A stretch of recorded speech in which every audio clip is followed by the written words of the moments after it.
Alors bonjour.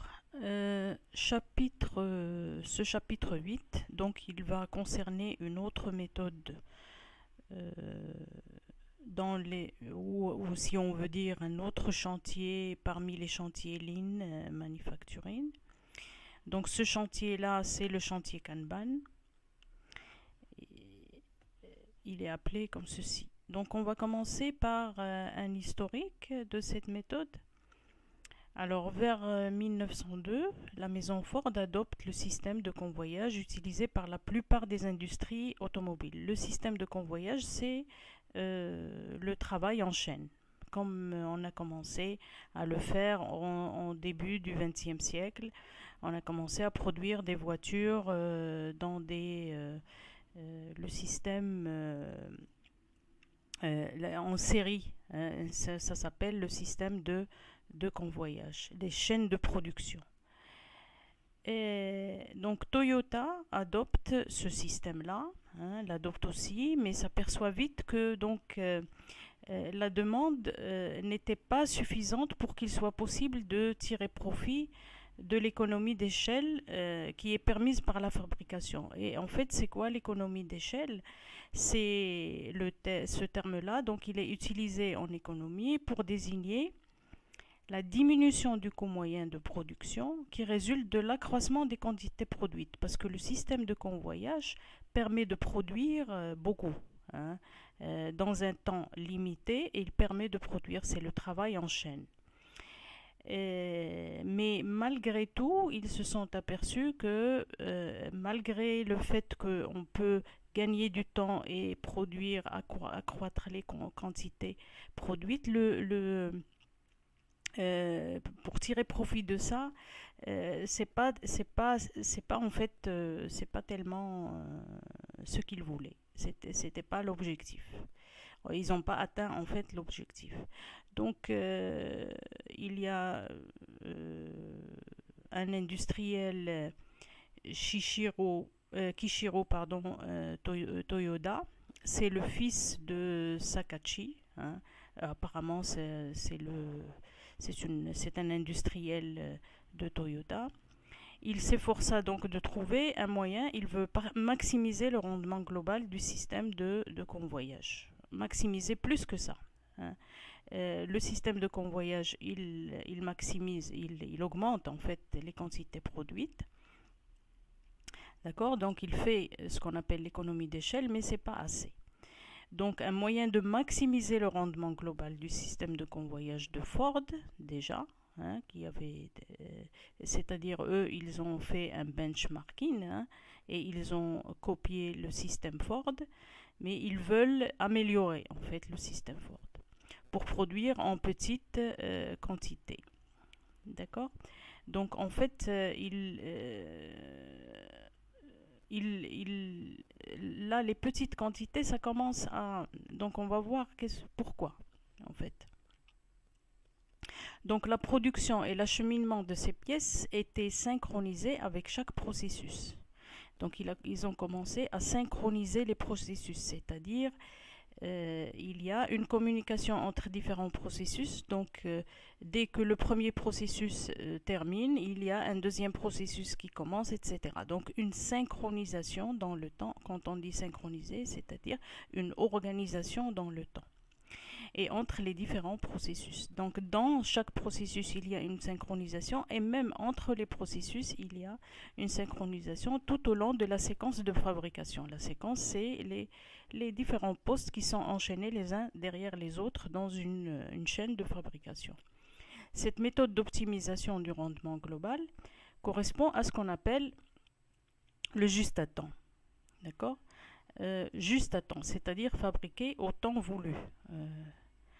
Après la Seconde Guerre mondiale, Taiichi Ohno s'inspira de sa démarche du juste à temps des grands supermarchés. Il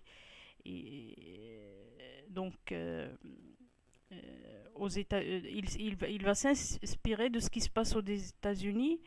Il avait remarqué que les employés renouvelés sur les présentoirs dans les systèmes, dans les supermarchés, hein, il y avait un renouvellement dans les présentoirs des denrées, donc périssables. Tout ce qui est périssable et tout ce qui est consommé, en fait, on le remplace au fur et à mesure de la demande. D'accord? Et donc, il s'est inspiré de ça, ce Taichi Ohno. Il s'est inspiré de ça pour mettre en place sa méthode de juste à temps. Il a constaté au préalable d'abord que les gens des usines ont toujours des tendances à faire de la surproduction. Donc quand on surproduit, ça veut dire qu'on provoque des stocks et des stocks intermédiaires. Et ça, et puis il y a de la matière qui va rester longtemps stockée, ça correspond à un gaspillage. Et il a alors recherché donc le moyen qui permet de produire. Donc en fait, le but pour lui, c'était de produire. Comment? Eh bien, le produit demandé, au moment où il est demandé, et puis dans la quantité demandée. Donc, il ne produit que le produit demandé, et au moment où il est demandé, et dans la quantité qui est demandée. Et ça, c'est le principe du juste à temps. Il fit en sorte que chaque chaîne disposât des pièces qu'elle produisait de façon à ce que la chaîne en aval puisse, c'est-à-dire celle qui va venir après, puisse prélever ce dont elle a besoin. D'accord? Donc, il faut absolument que la chaîne en amont ait toujours les pièces.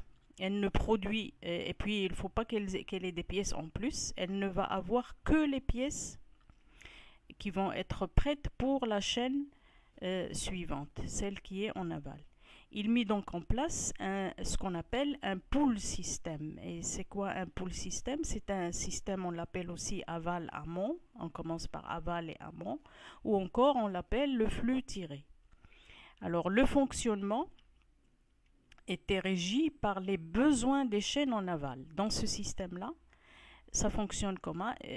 Eh bien, les besoins de la chaîne qui est aval, eh bien, c'est ça qui commande le flux.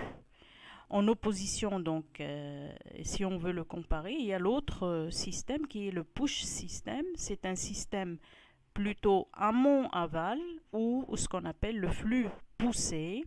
Et ça, c'est le flux traditionnel, c'est-à-dire on produit, mais on se contente de produire et de ne pas voir est-ce que ceux qui sont en aval, la chaîne qui est en aval, est-ce qu'elle a besoin de ce qu'on est en train de produire ou est-ce qu'en fait on va augmenter l'encours de cette chaîne-là, d'accord, le stock en cours. Donc ça, c'est le flux poussé et en fait, la nouvelle méthode, c'est aller vers le flux tiré plutôt que le flux poussé traditionnel dont le fonctionnement était régi par la production des chaînes en amont. En fait, l'amont, le fonctionnement de ce genre de système, eh bien, c'est la chaîne amont qui dirige. Alors que là, c'est la chaîne en aval qui va tirer sur la demande. Donc la mise en place de ce système dans les années 60, déjà, hein, ça a commencé assez tôt, dans le siècle dernier, elle va se généraliser avec l'introduction des Kanban. Donc à partir déjà de ces années-là, on va commencer à en fait exercer ce système de flux tiré, mais on va utiliser un outil qu'on appelle Kanban, ou Kanban en japonais c'est étiquette, et devient donc le fondement de la production du juste à temps. Donc en fait, le Kanban, c'est l'étiquette qui va servir à faire une production en juste à temps. Alors, c'est quoi cette étiquette? Et puis son principe, c'est quoi? C'est la circulation de ces étiquettes. Le principe de cette méthode, c'est faire circuler ces étiquettes. On imagine bien que dans les étiquettes, il va y avoir une information quelconque, hein, pour essayer de tirer, pour arriver au juste à temps.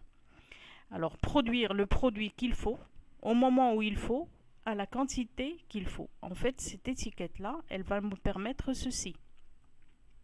Produire le produit qu'il faut, au moment où il le faut, et à la quantité qu'il faut. Alors, j'ai besoin de placer quelques définitions pour qu'on puisse aller plus loin. Donc, il y a, en fait, pour exprimer le besoin, il y a plusieurs modes d'expression. Donc, mode d'expression du besoin client vers son fournisseur. Le besoin client est de deux sortes, en fait. D'accord? Donc, en fait, le client, fournisseur, ça peut être tout, ça peut être interne, les deux sont internes dans un seul processus ou d'un processus à un autre, ou bien entre une chaîne de production et un fournisseur extérieur, etc. Donc le besoin du client est de deux sortes. Information prévisionnelle, donc il peut informer de son besoin de manière prévisionnelle. Ça s'appelle, c'est-à-dire il prévoit que la semaine prochaine il aura besoin de temps, ou alors le jour prochain il aura besoin de temps, etc. Donc il fait une prévision de ses besoins. Mais généralement cette prévision-là, elle n'est pas exacte. Généralement, il y a c'est-à-dire on exagère cette prévision pour ne pas être en rupture de stock, par exemple. Donc généralement, donc ces deux types-là, c'est le besoin prévisionnel. Donc on peut exprimer un besoin de manière prévisionnelle, mais aussi il y a l'autre sorte qui est le besoin ferme, c'est-à-dire on connaît exactement le besoin et donc besoin ferme, c'est le besoin exact. Prévisionnel, il n'est pas il est à peu près déterminé en fait. D'accord. euh, alors, il y a aussi ce qu'on appelle le Material Requirement Planning. Euh, c'est quoi ce système? Il utilise les besoins prévisionnels du client. D'accord. euh, c'est Material Requirement Planning, c'est-à-dire la planification des besoins en fait. Il utilise les besoins prévisionnels du client. Il est basé sur le principe du flux poussé, pardon. D'accord. Donc, en fait, ça fonctionne de cette manière-là. Ça, c'est le traditionnel, le MRP, ce qu'on appelle le Material Requirement Planning, c'est-à-dire planifier les besoins. Et ça rejoint ce que j'ai dit tout à l'heure pour la définition, c'est le besoin prévisionnel. Il utilise le besoin prévisionnel du client. Donc il est basé, le MRP est basé sur la programmation en fait il est basé sur le flux. Hein. On programme ce qu'on va fabriquer et donc on pousse le flux. Le flux, il est poussé. Donc, ça veut dire que c'est la chaîne en amont qui fait bouger le flux. D'accord. Et qui est aux rênes du flux. C'est elle qui commande, on va dire, le flux de fabrication. Et en fait, ça fonctionne de cette manière-là. Donc généralement, le client, il exprime son besoin en MRP prévisionnel au fournisseur, d'accord. Alors le fournisseur, il produit un OA, c'est-à-dire un ordre d'approvisionnement. Et il passe le MRP aussi, il peut être directement donné un ordre de fabrication au premier poste de la chaîne ou alors donner en fait le besoin au fournisseur, exprimer le besoin au fournisseur pour que le fournisseur fasse un OA, c'est-à-dire un ordre de fabrication. Il fait un ordre il met en place un ordre de fabrication pour le premier poste de la chaîne. Ou alors ça se passe directement du client par le MRP, ça passe directement au premier poste. Donc l'ordre de fabrication commence là et puis on fabrique. Ça, c'est ce qu'on appelle le flux poussé. Ça fonctionne de cette manière-là en utilisant le MRP. Alors que le juste à temps, ça fonctionne autrement. Celui-ci utilise exclusivement les besoins fermes du client. D'accord. Donc, on a défini le besoin prévisionnel et le besoin ferme. Le besoin prévisionnel, il est utilisé dans le MRP et le besoin ferme, il est plutôt utilisé dans le juste à temps. livrer au client le produit voulu, au moment voulu, en quantité voulue et au lieu voulu. C'est-à-dire, tout est bien déterminé, le besoin, il est bien déterminé, il est ferme. En utilisant donc des ordres synchrones, c'est-à-dire au moment où il faut, d'accord, en synchronisant l'ordre de fabrication ou l'ordre de la production, elle synchronise l'ordre de fabrication et en utilisant les Kanban. La synchronisation, c'est-à-dire on va utiliser un système de télécommunication par exemple, etc. Ou bien le système Kanban qui est un système consommation de pièces réelles remplacées, c'est-à-dire c'est le système étiquette. Étiquette, ça veut dire, si je reçois une étiquette, ça veut dire que j'ai fait une consommation et donc je dois réellement remplacer ce qui a été consommé. Alors, on est toujours dans le juste à temps, donc il est basé sur le principe, on a dit, du flux. En fait, c'est produire juste à temps. Donc, il est basé sur quoi? Sur le principe du flux tiré. Cette fois-ci, c'est l'aval qui tire sur l'amont. Et donc, en fait, la fabrication, elle se fait comment? Elle se fait sous, en fait, l'influence de la demande qui vient, en fait, du client. C'est lui qui demande et c'est lui qui donne l'ordre de fabrication. Par l'intermédiaire de quoi? Par l'intermédiaire des Kanban. Donc le client, on va imaginer une chaîne avec 3 postes. Ici, on a exprimé 3 postes, mais ça peut être 3 processus, etc. Donc entre un processus, un deuxième, un troisième, un poste, un deuxième, un troisième, etc. Donc une unité, on va dire, une unité de fabrication, d'accord, ou une unité de fabrication ou de production. Le client, il donne sa demande il passe sa demande au dernier poste. Et puis le dernier poste aussi, il passe sa demande à travers les Kanban au deuxième, à celui qui est en amont. Le poste 2 aussi, il passe sa commande à celui qui est en amont, au poste qui est à son amont à lui. Et puis, le poste, il passe la commande au fournisseur. En fait, ça fonctionne de cette manière-là. D'accord? Donc, le flux tiré, si on veut le schématiser, on peut le schématiser de cette manière-là. Et en fait, l'ordre ou la demande, elle passe par les étiquettes Kanban. Alors, définition, c'est une gestion de production à stock zéro. En fait, ce qu'on vient de voir là, le flux tiré, à stock zéro. Donc, on essaie d'avoir le stock zéro ou bien tendre vers zéro. Mise au point au Japon, donc cette méthode-là, elle est mise au point au Japon par les usines Toyota. Elle est fondée sur l'emploi optimal du personnel, d'accord? Donc en fait, elle est fondée sur l'optimisation presque de tout. Là, donc l'emploi optimal du personnel, même le personnel, dans ce cas-là, on essaie de diminuer le nombre de personnel, c'est parce qu'on va diminuer en fait beaucoup de va-et-vient, de travail, etc. Donc forcément, le personnel, le personnel, il est employé de manière optimale, c'est-à-dire il ne va pas rester là en train de aussi, hein, il ne va pas rester là en train d'attendre une production qu'elle vienne. Donc il est tout le temps au travail. C'est un travail à la chaîne et c'est un travail qui est synchronisé.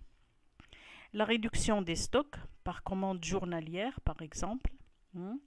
Alors même les commandes qui sont pour une journée, on va pouvoir faire des commandes juste journalières et pas hebdomadaires ni plus que ça.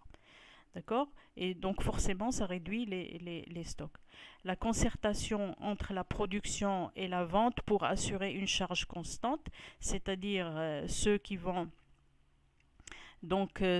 acheter, ils vont avoir là aussi, ils vont se synchroniser avec la production pour que la production ait toujours une charge constante. C'est-à-dire on va produire toujours avec la même cadence. D'accord?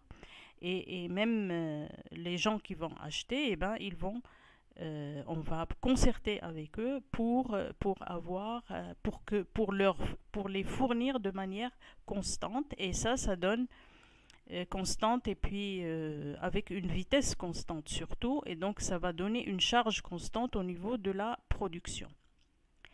La qualité du personnel aussi, parce que le personnel, il faut qu'il ait la bonne qualité qu'il faut pour que ça soit bien exercé, en fait, pour que tout marche comme il faut.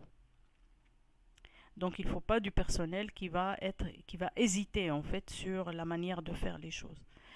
La conception des produits en vue de faciliter leur fabrication.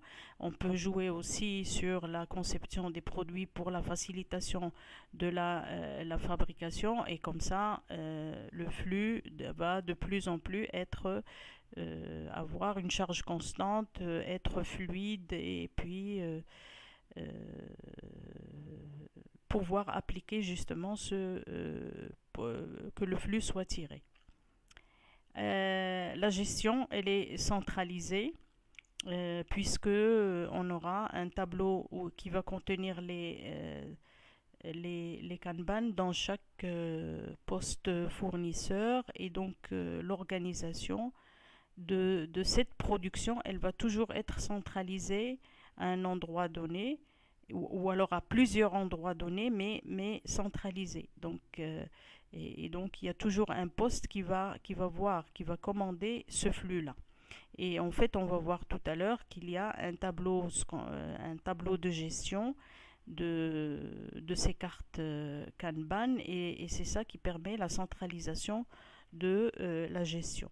Le principe SMED, et il va avec, en fait, qui consiste à reconfigurer très rapidement l'outil de production en fonction des commandes. Donc même le principe du SMED, il va contribuer à aider justement à avoir ce juste à temps. Alors, définition maintenant de Kanban, c'est un mot japonais qui signifie, donc, on a bien dit ça tout à l'heure, qui signifie étiquette. Une carte Kanban, elle comprend plusieurs informations indispensables, mais au minimum, elle contient 3 informations. Au minimum, donc elle peut contenir plus d'informations si jamais on a besoin. Mais au minimum, il faut que ça contienne la référence de la pièce fabriquée. D'accord ? Une carte Kanban, il y a la référence de la pièce fabriquée.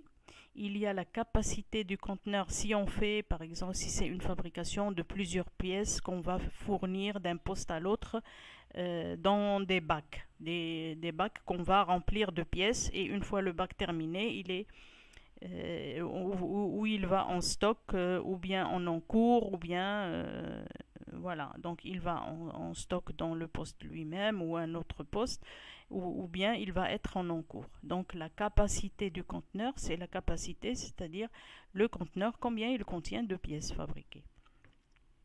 La référence du poste amont et aval, c'est-à-dire le chemin que va prendre la pièce. Hein.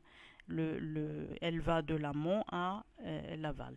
D'accord ? Donc le chemin, la capacité du conteneur et la référence de la pièce, bien sûr, parce qu'il faut qu'elle soit identifiée.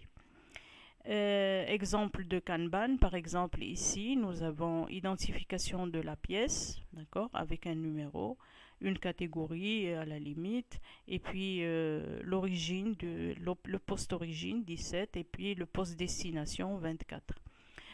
Temps de cycle de production dans un poste, d'accord, dans le poste, le temps de cycle, ou bien dans plusieurs postes, hein, le temps de cycle dans la chaîne. Et puis la quantité, 6 pièces par exemple, c'est ça la quantité du conteneur, il contient 6 pièces. Il peut contenir jusqu'à 18, minimum, maximum. Et puis ici, c'est juste pour l'identification. C'est l'identification justement de cette pièce. Ici, on a plus un code barre en plus. D'accord, donc ça c'est un exemple de carte Kanban. Bon, ça peut être plus simple, ça peut être un peu plus compliqué. Ça dépend de ce qu'on veut mettre comme identification. Alors l'objectif de ceci, c'est dimensionner les stocks et les encours. Dimensionner, c'est-à-dire avoir, regarder qu'est-ce qu'on doit avoir dans les stocks et qu'est-ce qu'on doit avoir dans les encours. Les enjeux de tout ça, c'est réduire les stocks. Qu'est-ce qu'il faut? En fait, on attend de ça, c'est la réduction des stocks et des encours. L'augmentation de la rotation des stocks, donc c'est-à-dire que il faut que ça tourne, hein, que les stocks soient vidés, encore remplis et vidés et remplis, etc. Donc l'augmentation de la rotation. Réduire les surfaces de stockage aussi. Donc si je diminue les stocks, forcément je réduis les surfaces de stockage. Simplifier la planification de la production de manière visuelle et décentralisée. Elle va être centralisée, enfin graduellement on va dire centralisée, c'est-à-dire on va placer ça ne va pas être centralisé au niveau de toute la chaîne, mais disons, on va diviser et on va décentraliser, on va mettre ça dans des différents postes. On va voir en fait les tops, ce qu'on appelle les tops justement, la visualisation de la production, elle va se faire à travers les tops, ce sont des tableaux et on va voir la définition de ces tops là. Révéler les dysfonctionnements des flux. Et là, si jamais il y a un dysfonctionnement, on peut voir ça directement. On va voir comment, à partir du principe, tout système industriel peut être considéré comme une succession de postes de travail, d'accord, qui s'enchaînent de façon à élaborer progressivement un produit. C'est-à-dire tout le système, depuis le fournisseur jusqu'au client, je peux considérer toute ma chaîne comme étant un client, un fournisseur, un client, un fournisseur, un client, un fournisseur. D'accord? Donc les clients, ça va être des clients internes. Par exemple, un poste et un autre. D'accord? Du fournisseur au client, premier client, il est interne à la chaîne. Et celui qui vient en aval, c'est un fournisseur pour le client suivant, etc. Donc ça, les clients et les fournisseurs sont des internes. Hein. Et puis le dernier, ça peut être le fournisseur externe ou alors un fournisseur interne aussi qui vient d'une autre chaîne, etc. Donc en fait, on peut modéliser de cette manière-là le flux. Autrement représenté, donc on peut représenter la chose en reprenant ce qu'on avait vu au premier chapitre, un système. Donc vous avez le système de production, c'est celui-ci, il a bien sûr une finalité, un environnement, et puis les relations, et bien ça c'est les relations entre les sous-systèmes sont des relations client-fournisseur ici. Donc toutes les relations là, c'est des relations client-fournisseur.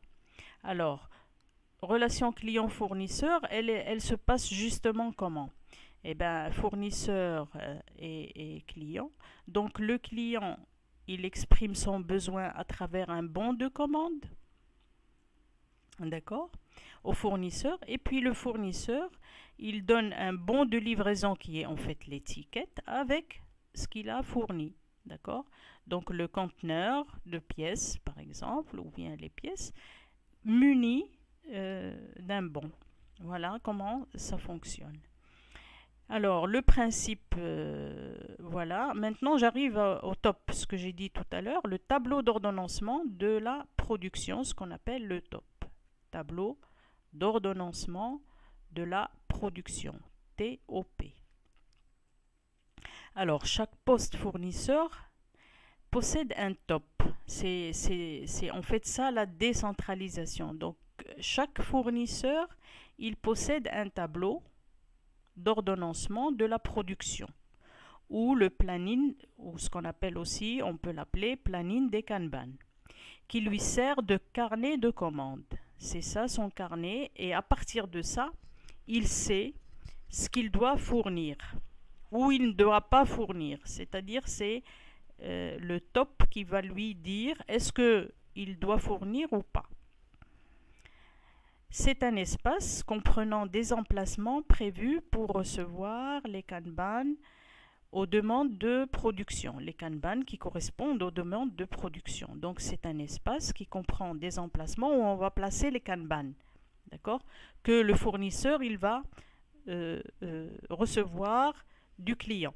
C'est ce qu'on a les Kanban ou les bons de commande. On peut les appeler aussi, c'est des bons de commande. Alors, le top, il se présente de cette manière-là. Ici, vous avez un exemple, une colonne par référence. Hein. Donc ici, le numéro de la référence. Donc c'est un produit qui est différent. Là, c'est un produit. Là, c'est une autre référence. Là, c'est une autre, etc. Donc dans ce tableau-là, qui est accroché normalement chez un fournisseur, donc ici je parle de ce fournisseur. Quand je dis fournisseur, c'est pas le fournisseur externe, c'est le fournisseur interne. D'accord? Je parle du fournisseur. Après, bon, on peut parler du fournisseur, mais quand on place ça, on va se mettre, pour que ça soit compris, on va se mettre dans, c'est-à-dire, je parle maintenant d'un fournisseur et d'un client qui appartiennent à une seule chaîne de production. D'accord, et qui sont dans une entreprise donnée. Alors là c'est un exemple d'un fournisseur qui fournit en fait plusieurs références. D'accord, et pour chaque référence, il a un endroit pour classer les différentes étiquettes. On voit ici les étiquettes qui sont placées. Donc dans chaque emplacement, je peux mettre une étiquette. D'accord? Alors, là, c'est juste la définition. Vous voyez les couleurs, on va voir ces couleurs-là, ça correspond à quoi? Alors, le principe, comment ça fonctionne? Déjà, il faut dimensionner ce top. Vous avez vu qu'ici, il y a différentes couleurs. Et puis, ici, pour la couleur jaune, par exemple, j'ai 4 emplacements, mais ici, j'en ai que 2. Ici, j'ai que 2, et là, pour le rouge, j'en ai 3, etc. Donc, les emplacements dans les différentes couleurs ne sont pas les mêmes. Donc, comment on fait, justement, dans le dimensionnement? On va dire pourquoi c'est comme ça, et quel est le nombre d'emplacements qu'il faut mettre dans chaque emplacement, dans chaque colonne, on va dire. Alors, comment on dimensionne le top? Il s'effectue en 3 étapes. D'abord, je dois analyser tous les flux par type de pièce. Type de pièce, c'est-à-dire la référence, par référence, entre chaque fournisseur et client. Donc, entre les postes, fournisseur-client, etc. Donc, analyser et voir le flux par type. Comment ça se passe? Combien de temps ça met? Le temps de fabrication de chaque pièce dans un poste fournisseur, et après transfert à l'autre, celui qui demande pour faire ensuite ce qu'il faut, etc.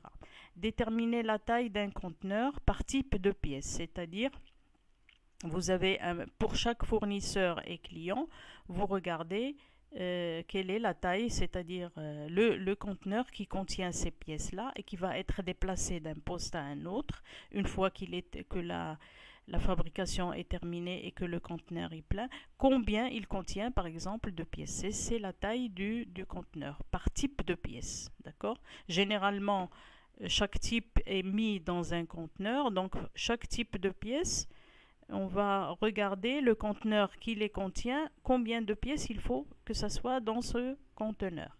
Parce qu'en fait, l'unité de fabrication qui se déplace entre un poste et un autre, c'est dans le cas, ici, c'est le cas du conteneur. Ce n'est pas des pièces une à une. C'est-à-dire, c'est des bacs contenant des pièces, un nombre de pièces, et c'est ça qui va se déplacer d'un poste à un autre.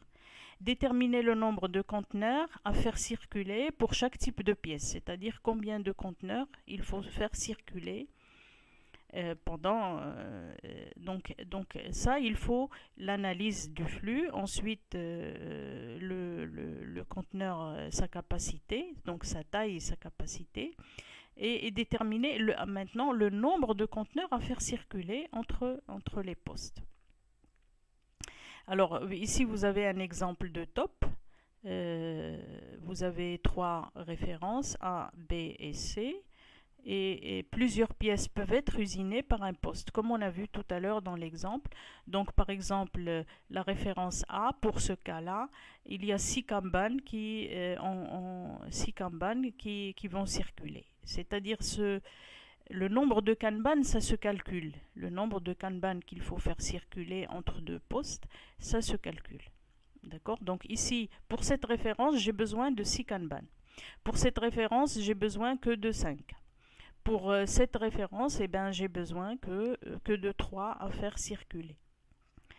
Le principe de circulation d'un kanban, ça se circule de cette manière-là. UC, ça veut dire unité de conditionnement, ou alors un conteneur, hein, ou un lot de pièces par kanban, d'accord, donc, ou encore un conteneur, on l'appelle le conteneur, d'accord. Lot de pièces par kanban. À chaque conteneur va être accroché un seul kanban, c'est-à-dire on appelle ça un lot de fabrication ou une unité de conditionnement. Donc en fait la circulation du kanban, comment ça va se passer? Le client, et généralement donc c'est entre un client et un fournisseur. Bon, enfin ce client ou ce fournisseur là, c'est un poste amont ou un poste aval, ou on va prendre l'exemple ça parce que c'est le plus simple, ou bien un processus amont et un processus aval. D'accord? Donc, le client, il va passer un appel de livraison. Par exemple, il a besoin de 2 unités de conditionnement, 2 conteneurs. D'accord? Il va passer la demande au fournisseur. Eh bien, le fournisseur, il va faire quoi? Eh bien, il va fabriquer, enfin, il va lui donner, normalement, il a fabriqué avant. Donc, il va lui envoyer 2 conteneurs avec chaque conteneur une étiquette Kanban. Vous avez ici, unité de conditionnement, c'est ça. Et puis, l'étiquette Kanban, c'est le triangle. Donc, chaque conteneur, on lui accroche une carte et on l'envoie au client qui l'a demandé. Le client, une fois qu'il a consommé un conteneur, quand il a fini de consommer un conteneur, il lui accroche sa carte Kanban. Bien sûr, elle va rester toujours accrochée à ce... Et donc, lui, il va envoyer... Enfin, il décroche, pardon, la carte Kanban sur son conteneur qui est déjà consommé. Et puis, il envoie les cartes. Bon, s'il a consommé 2, il a envoyé 2. Le client retourne au fournisseur les étiquettes Kanban des unités qu'il a consommées. Donc ici, s'il a consommé 1, eh bien, 2, eh bien, il va envoyer 2. Et une fois que le fournisseur reçoit les étiquettes, eh bien, il prépare 2 unités de conditionnement auxquelles il va accrocher 2 étiquettes, et puis les 2 étiquettes, et puis, ou bien parfois les étiquettes on les refait, ça dépend des cas, hein. Et puis on met dans le stock du fournisseur tout de suite. Et le stock du fournisseur, il doit rester toujours plein pour que, bien sûr, il a une certaine capacité. Il ne faut pas dépasser la capacité. Donc, s'il a déjà des conteneurs, il va les envoyer. S'il ne les a pas, il va, enfin, généralement, il les a en avance. D'accord? Le flux, la cadence du flux, elle est faite de telle manière à ce que il va tout de suite puiser dans son stock fournisseur. D'accord? Et pour encore par la suite, si jamais il attend de la demande, et à ce moment-là, il envoie encore, et puis la boucle elle est bouclée. Les étapes donc de mise en application. Déterminer les pièces qui seront gérées en Kanban. D'accord. Donc il faut déterminer quelles sont les pièces qu'on va gérer en Kanban, c'est-à-dire qui vont être en flux tendu, tendu ou tiré. Fournisseur équipé, il faut qu'il soit équipé, il faut qu'il ait déjà mis en place le tableau, etc. Production répétitive dans le cas de la production, quand la production elle est répétitive, parce que la boucle, il faut qu'elle soit bouclée. La polyvalence du personnel de fabrication, donc il faut qu'il ait bon, ça sert toujours, hein, il faut avoir une polyvalence pour pouvoir faire beaucoup de tâches. Déterminer la boucle. Maintenant qu'on a déterminé les pièces qui seront gérées par les Kanban et on a besoin de ça, le personnel qui va regarder l'étiquette, est-ce qu'elle est bonne, donc il faut qu'il ait quand même des connaissances sur comment sont gérés les Kanban. Donc il faut aussi qu'il sache comment fonctionne le top, etc. Il faut que je sois dans la production répétitive, etc. Donc après, je détermine la boucle. Comment je détermine la boucle? Donc il faut d'abord déterminer le nombre de fiches Kanban. Et il y a une formule qu'on utilise, et puis cette formule-là, en fait, ça dépend du type de production, mais là, c'est une formule générale. Et elle peut changer en fonction de qu'est-ce qu'on est en train de produire, etc. Donc, qu'est-ce qu'on fait? Eh bien, le nombre de Kanban, il est égal à la consommation moyenne journalière, la CMJ, c'est consommation moyenne journalière, multiplié par le nombre de stocks souhaités, le nombre de jours de stock souhaités, c'est-à-dire on va déterminer combien on tolère de jours de stock, d'accord, plus l'encours. Si jamais, bon, une petite, on va ajouter quand même, parce que l'encours, on est bien d'accord, on veut qu'il soit nul. Mais malgré ça, on compte aussi les aléas. Donc on va tolérer un encours, un petit encours, on va dire. On va jouer sur un encours qui va être toléré, d'accord. Et puis sur l'unité de conditionnement, d'accord, la capacité. L'unité de conditionnement, c'est la capacité du conteneur divisé par la capacité du conteneur. Et ça vous donne un nombre de Kanban à faire circuler, d'accord. Pour déterminer pour une chaîne donnée quel est le nombre de Kanban que je vais faire pour une référence.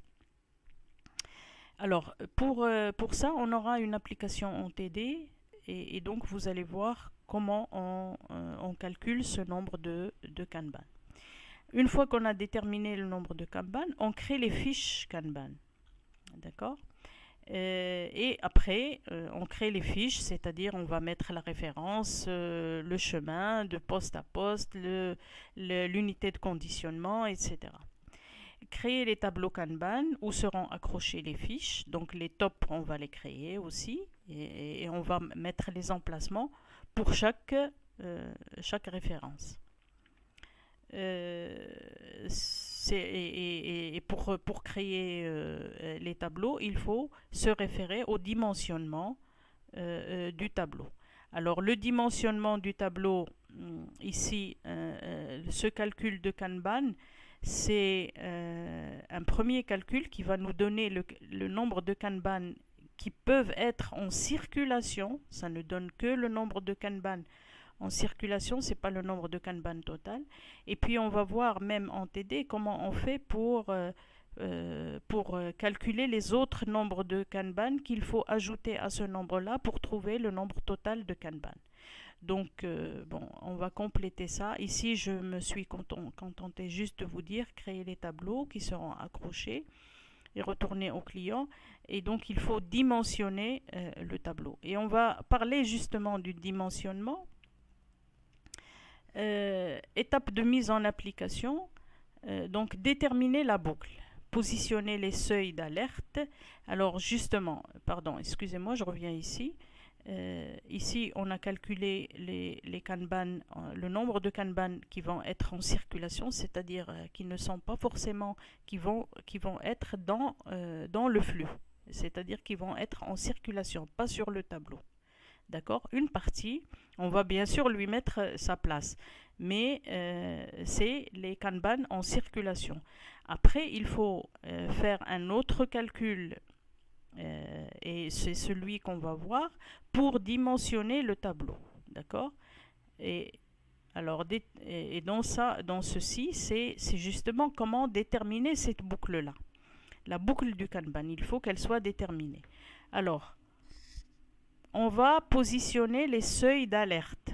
Lot minimum, ce qu'on appelle les lots minimum de fabrication, l'encours minimum et le tampon. trois choses. On va voir la définition. C'est quoi le lot minimum de fabrication? C'est quoi l'encours minimum? Et c'est quoi le tampon? C'est ça qui va nous permettre de dimensionner le Kanban. Le lot minimum de fabrication, première définition de ça, nombre minimum de Kanban autorisant la production. D'accord? Le nombre, donc ce calcul-là, on va le faire. Et donc, en fait, on va le faire en TD pour que vous ayez une idée de comment on calcule le lot minimum de fabrication, qui est le nombre minimum de Kanban autorisant la production. C'est-à-dire le nombre minimum de Kanban qui doivent être sur le tableau, accrochés au tableau. Et à partir de ce nombre-là, on peut commencer. Mais avant d'atteindre ce nombre, on ne peut pas commencer la production. L'encours, c'est le nombre minimum de Kanban qui sont en circulation. C'est ça ce que j'appelle l'encours minimum. C'est le nombre minimum de Kanban qui sont en circulation, c'est-à-dire qui ne sont pas sur le top, sur le tableau, mais qui sont entre les postes, en circulation. Et puis le tampon, ça correspond à une zone de tolérance à la production. D'accord? C'est une zone entre les deux, c'est comme une soupape. Hein? C'est une zone entre la zone où j'ai le nombre minimum de Kanban autorisant la production et le nombre de Kanban en circulation. On va comprendre ça sur... donc accrocher une fiche Kanban à chaque unité de conditionnement. Ça, j'ai bien dit ça tout à l'heure. Donc chaque unité de conditionnement, on lui accroche un Kanban en stock ou en encours, partout. Toujours à unité de conditionnement, on accroche un Kanban. Positionner les fiches Kanban restantes dans le tableau et puis lancer la production en se référant au top. Alors le top, je reviens ici à la définition. On a dit le lot minimum de fabrication. Ici, si je prends cette référence, vous avez des emplacements qui sont en vert. C'est le lot minimum de fabrication qu'on a calculé et il contient 1, 2, 3, 4, 5, 6, 7, 8, 9 emplacements. D'accord? C'est-à-dire que dans le poste fournisseur, si le nombre de cartes placées dans cette zone-là n'atteint pas cette limite, je n'ai pas le droit de fabriquer. D'accord? Pour ne pas encombrer, je n'ai pas le droit d'envoyer, même si, bon, ils sont fabriqués, ils sont chez moi, mais je n'ai pas le droit d'envoyer au client. Pourquoi? D'envoyer un conteneur, par exemple, au client. Pourquoi? Parce que je vais l'encombrer. Je vais lui faire un stock d'encours. Parce qu'il a, normalement, si j'ai tout ça plein, tout ça qui n'est pas plein, c'est-à-dire j'ai que 3 cartes, il me reste encore de place, ça veut dire que le client, il est toujours en train de travailler, il n'a pas besoin que je lui envoie un conteneur. Donc j'attends jusqu'à ce que j'arrive à cette zone-là, c'est-à-dire tout ça c'est plein. Là je peux commencer. Donc la zone, ce qu'on appelle le top,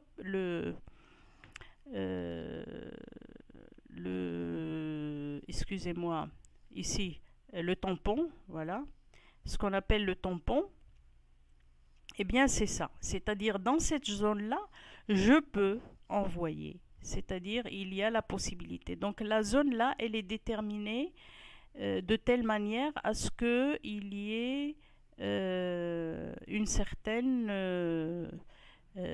disons, c'est comme vous essayez de relâcher le flux, c'est-à-dire la tolérance de fabriquer.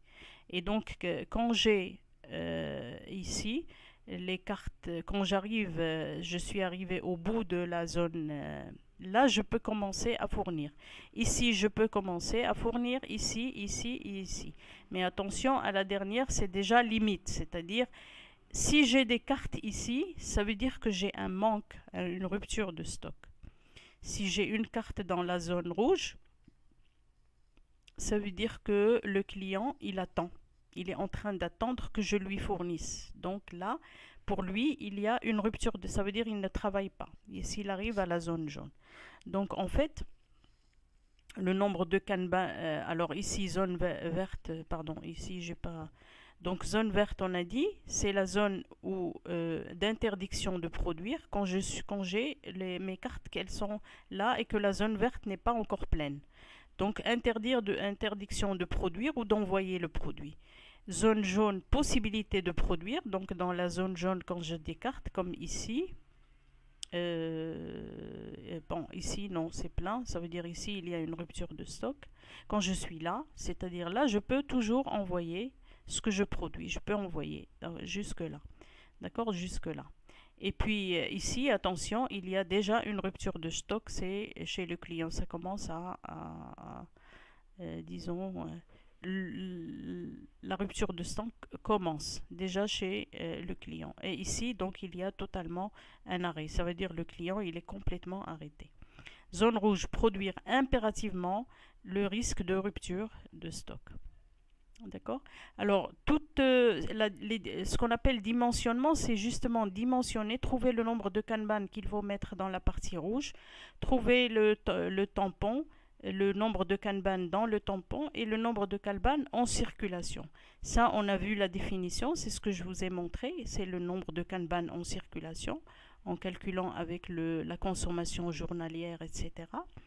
La moyenne, la consommation journalière moyenne multipliée par le stock toléré plus l'encours sur l'unité de conditionnement. Et ça vous donne ce nombre. Ici, ils l'ont calculé, ils ont trouvé 3 pour cette référence. Et puis, le calcul du tampon, et puis le calcul de cette zone-là. Ça, c'est un calcul qu'on va voir en TD. Gestion des priorités.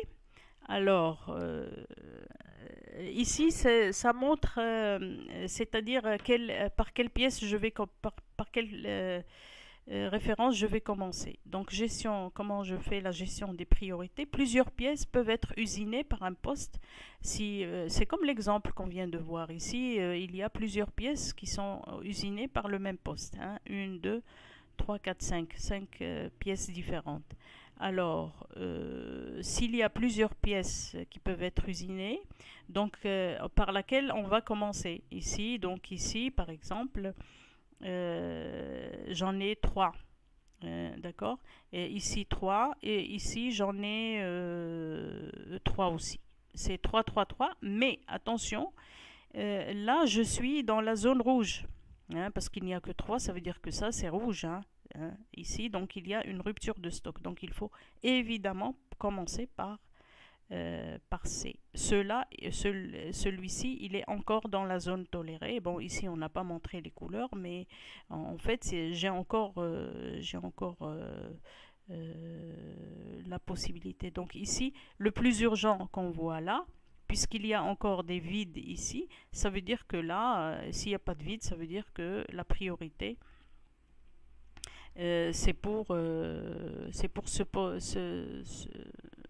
cette référence. On choisira de lancer la production des pièces dans la quantité de circulation est la plus faible. En circulation, ici, c'est 0. D'accord. Et ici, en circulation, c'est 2. Les pièces, les kanban en circulation. Et ici, en circulation, c'est 3. Donc, on commence par 0 d'abord. D'accord. Et après, celle qui a 2 en circulation seulement. Et après, celle qui a 3.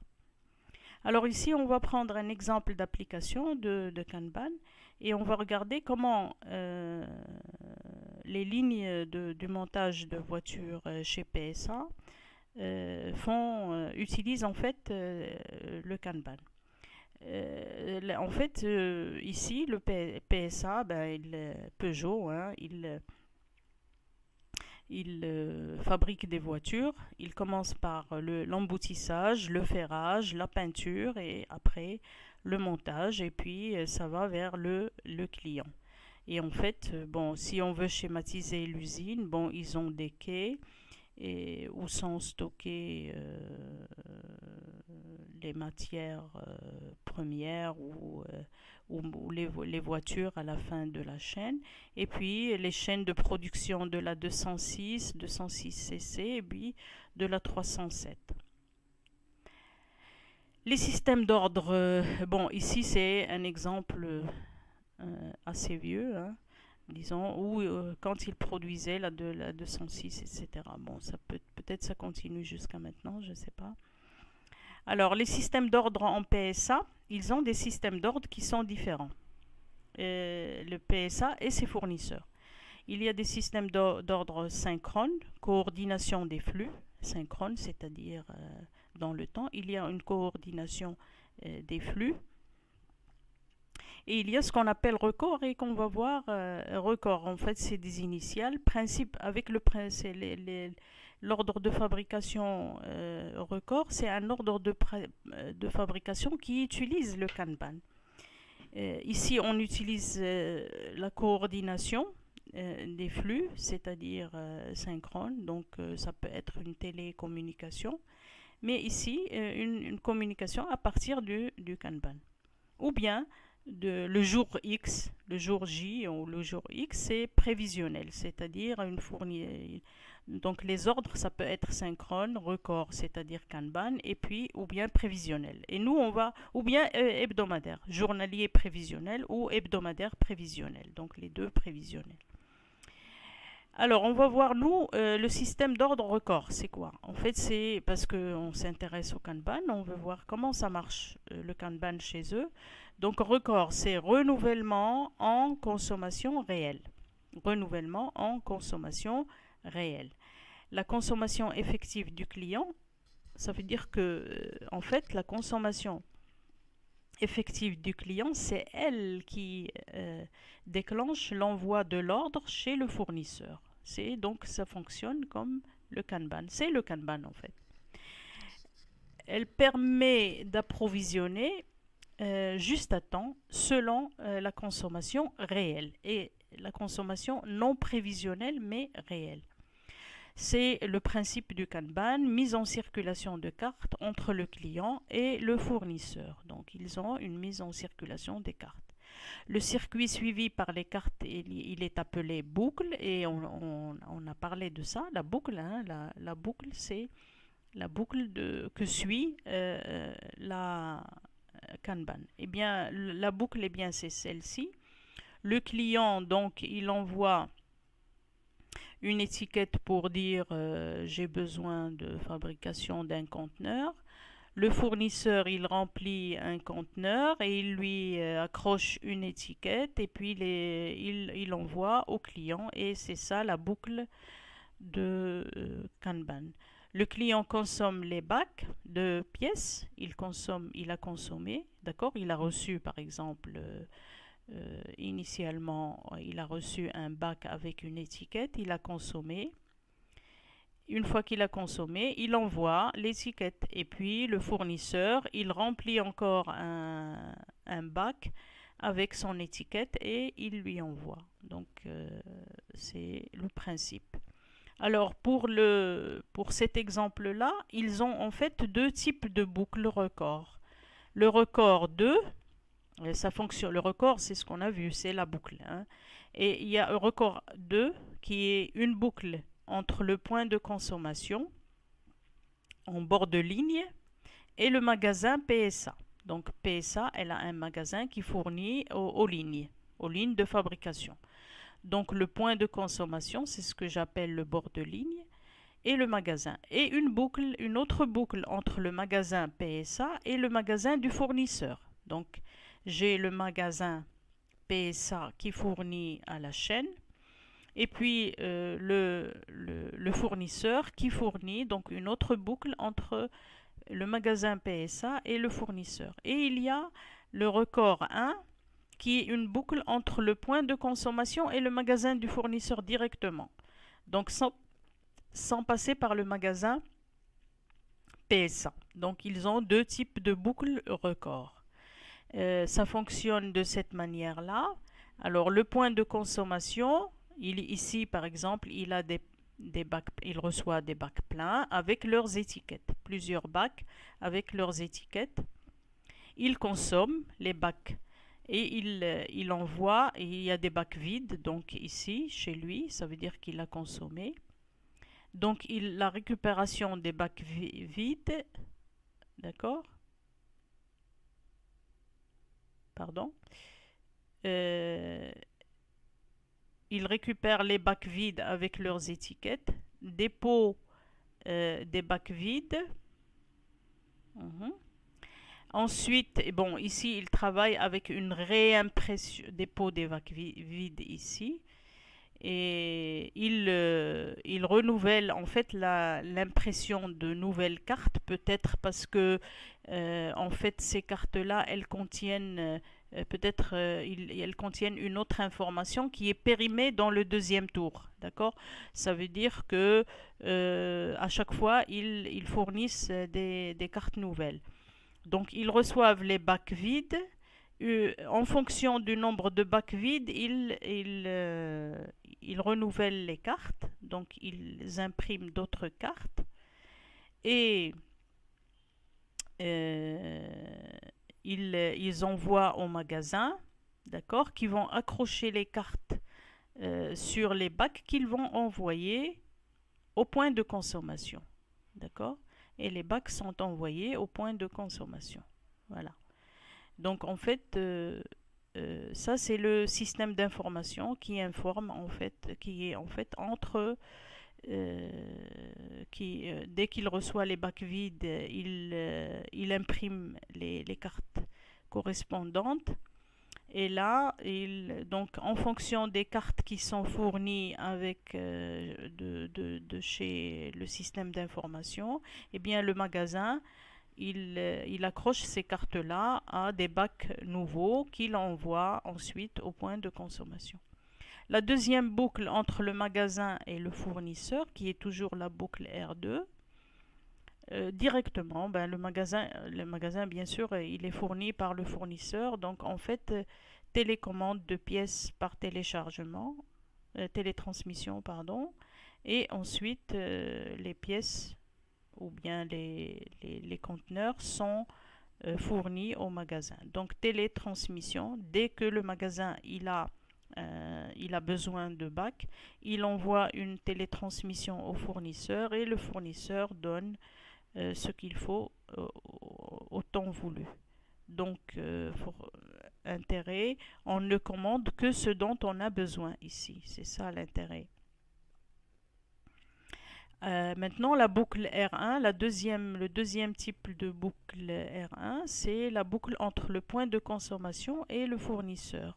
Donc, il y a aussi donc, le point de consommation. Il peut demander directement au fournisseur sans passer par le magasin. Et en fait, ça, il a deux sortes de. Ça veut dire que c'est pas les mêmes produits. Hein.